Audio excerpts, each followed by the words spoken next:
Jack is back. It's your Maize and Blue review update for President's Day, Monday, February the 19th. And it is Jack Tuttle, a grad transfer last season for the Maize and Blue. He will be back at U of M after having a waiver approved. Tuttle started at Utah, then transferred to Indiana, then ended up at Michigan. Tuttle will compete with Alex Orji, Jaden Denigal, Davis Warren, and Jaden Davis for the starting quarterback position in spring football. Michigan head coach Sharon Moore looks to have filled out his coaching staff for 24.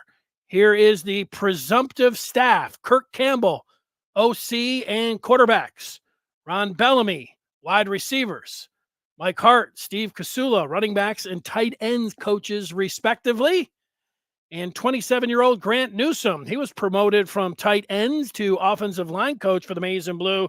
Here's Newsome on the In the Trenches pod. You go from playing and having a pretty bad injury and not knowing what you're going to do with your life, and then started coaching, thinking I would do it while I finished my master's degree and go off and do something else in the world. And then, next thing you know, 7 years later, to be the offensive line coach here. It's a tremendous honor, and one I don't take lightly. And the rest of Sharon Moore's staff expected first football staff on the defensive side: Wink Martindale at coordinator, Greg Scruggs, D-line coach, Lamar Morgan, defensive backs, Brian Jean-Marie, linebackers, and J.B. Brown, special teams coach. Last week, safety Keon Sabb put his name in the transfer portal because Jim Harbaugh left to coach the LA Chargers. Current players and signees have a 30-day transfer window. Harbaugh left on Wednesday, January the 24th. Players have until February the 23rd, that's this Friday, to enter the portal. U of M with 9 players that have put their names in the portal: Keon Sabb, Reese Atterbury, Matthew Hibner, Amarian Walker, Darius Clemens, Jake Thaw, CJ Stokes, Cameron Calhoun, and Joey Velasquez. Stokes is going to Charlotte, Clemens, Oregon State, and Walker goes to Ole Miss. Meanwhile, Velasquez says he will walk on at Ohio State. National Signing Day was back on the first Wednesday of this month. The Wolverines signed 27 players in the early 2024 signing period, and they stayed at 27 until last weekend.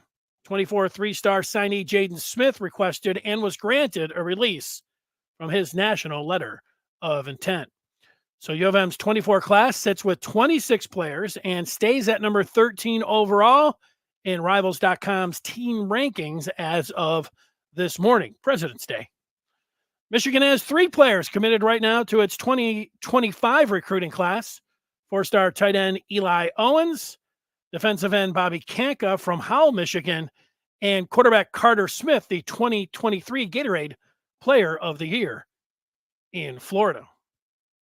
U of M has added a pair of players so far out of the transfer portal: linebacker Jayshon Barham from Maryland, and the other U of M portal addition so far is Northwestern guard Josh Preeb. Both Preeb and Barham have officially been added to the U of M football roster.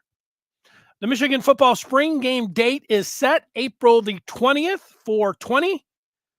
It's February the 19th, so in 2 months, the defending champs will hit the field for the fans to see for the first time since winning the title back on January the 8th. The Michigan basketball team lost by 10 to Michigan State on Saturday, 73-63. That was the final.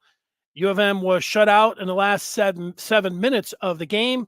Here's Michigan head coach Juwan Howard on the In the Trenches pod after the game. Michigan State, they played defense, but at the end of the day, we had, of course, just gifted them, opportunities where we didn't able to capitalize on things that we ran offensively that hurt us. That's Juwan Howard. Michigan is off until Thursday when they play at Northwestern. Michigan women's basketball team, they dropped a 4-point game to Michigan State yesterday, and the Michigan hockey team split a pair of games over the weekend at Penn State, winning Friday by 2, 5-3, and then getting doubled up and losing on Saturday by a final of 4-2.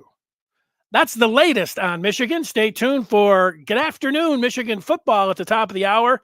And for the latest on U of M, go to the MaizeandBlueReview.com or sign up at Michigan.Rivals.com. And we will see you